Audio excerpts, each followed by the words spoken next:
When we think of Dubai, some of the first few things that come to our mind are skyscrapers, sky high mega projects, endless spending on luxury items, influencers, never ending construction sites, and international trading.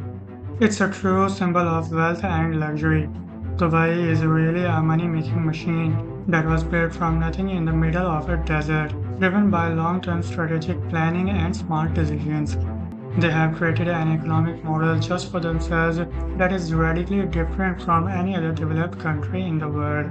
It was the first Gulf country to move away from oil and started to diversify its economy by enabling more and more business-friendly environment, world-class financial services, and establishing its tourism sector by building colossal mega projects. International investment and real estate sectors are also the biggest contributor to its economy. But now, this economic growth has come to an end, and now everything Dubai built is not enough anymore. But how? This is what Dubai looked like in 1960s. It was a small fishing settlement with 30,000 inhabitants. Its economy was dependent on only fishing and pearl trading. But soon they discovered oil fields. The income from the exploitation of this resource allowed it to invest in large infrastructure projects such as highways, ports, and industrial centers. Many of the people think that oil is the biggest income source of Dubai, but it's not true, as the sector only contributes around 5% of the economy. This is because the vision of Sheikh Rashid bin Saeed Al Maktoum, the father of modern Dubai. Sheikh soon realized that, unlike their neighbors, Dubai does not have large oil reserves and they would start to deplete in a few decades. And they should also establish new sectors so they can survive without oil. Therefore, they adopted a new economic model that only suits Dubai. After exporting oil from their land, they built ports to establish Dubai as the regional trading hub and also launched their new local airline, Emirates, which helped Dubai to connect to some of the major cities in the world. Up until then, there was another city in the Middle East that basically had the position that Dubai has today. This was the city where Western companies had their regional headquarters, a city with fancy restaurants and luxury shopping malls, where white millionaires and people from the entire region come to have fun and spend their best times in the city. This city was none other than Beirut, the capital of Lebanon. But in the 1970s, when the Lebanese Civil War happened, Beirut was out of the map due to investors' concerns about their investment in the nation. Dubai immediately filled the gap by allowing more and more Western banks and international law firms to establish franchises in the city, offering them a safe and Western friendly environment. Rich people who had parked their money in Beirut now started to transfer it into Dubai, where they now also have all of the professional services for them. Dubai's local airline also made Dubai more accessible to these investors and tourists who had come to spend their money in Dubai's never ending shops, luxury hotels, and restaurants. And on top of that, the ruler of Dubai also launched another program which ended up creating its highly saturated real estate industry. Since mid 1990s, Dubai is building large real estate projects endlessly, welcoming more and more international tourists and getting rid of its oil dependency. Dubai also stands out for not having taxes at its ports both for imports and exports, to the point that in 2004 it was already the third largest re-exporting center of the world, only behind Hong Kong and Singapore. Thanks to the development of industries, financial and real estate sectors with hefty tax incentives for individuals and companies, Dubai became the largest immigration location and a prime spot for wealthy rich people to park their money. This is how Dubai created an economic model just for themselves, which no other developed country has ever used. But this strategy has now come to an end. Dubai from the beginning has always established itself as a luxury hotspot and ran away from being too dependent on oil, and the city faced basically zero competition in what it offered. But now there are more and more countries in the Middle East that are starting to be the next Dubai, as the demand of oil prices is expected to fall further in the future due to EV boom and climate concerns.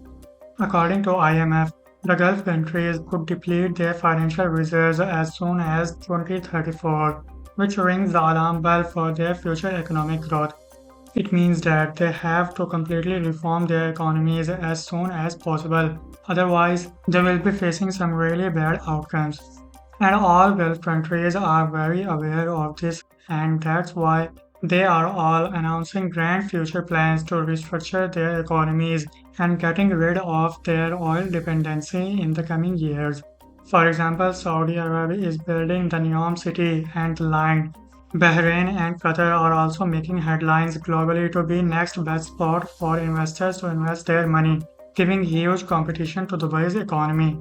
The government of Dubai has also borrowed a lot to help its economy grow and is surrounded by very conflicted countries like Iran. Despite the glamorous city life, Dubai's biggest challenge is desertification. The continuous advance of desert has created some severe issues for Dubai. In the span of just 2 decades, from 2000 to 2020, Dubai lost more than 60% of its fertile land. It is harmful for Dubai's economy as it increases its dependence on food imports. To solve this problem, in 2010, Sheikh Mohammed launched an initiative also known as 1 Million Tree Project with the goal of stopping desertification and increase green areas in the city. However, this project failed and most of the trees died due to Dubai's harsh weather conditions. Another problem for Dubai, which is becoming the cause of its economic collapse, is its huge debt problem. In recent years, Dubai has borrowed a lot of money to fuel its economic growth, stagnated by COVID-19. The debt has now reached to whopping 120% of the GDP. If a nation wants to pay its debt, there are three ways to do that. Number first, by raising taxes on citizens. The second is through more debt as the United States government does when it issues bonds. And number third, by printing more money. But in the case of Dubai, they cannot pay the debt by printing money since the dirham, the local economy, is priced against dollar. In addition, the government cannot issue bonds to pay off all debt as Central Bank of UAE does not allow it. Then the Dubai government would have no other choice but to raise taxes on companies or individuals. This would cause those who moved just to avoid paying taxes to start thinking about leaving. 85% of the residents living in Dubai are foreigners. Dubai is building housing projects at a pace at which it never should. If the nation does not want to give citizenship to the foreigners, then who would live in the country for their entire life? If people will not live there, then who would live in those colossal concrete structures? Most of the foreign workers in Dubai are laborers who came to the city with great expectations of earning good wages, but these workers could never afford to live there. The working conditions for these workers are precisely one of the biggest criticisms that the city receives. Cases have been reported that once they start working, they are not free to leave their jobs and their passport is withheld. Also, the weather and rest times are not the best. These are some of the challenges that Dubai's economy is facing, but Dubai has a history of always solving its problems in a unique way, and it would also find some way to recover from the current situation. We can only hope for the best. As Dubai has created a unique model just for themselves, there is also another nation in the Middle East who established itself as a true startup nation. And yes, we are talking about Israel.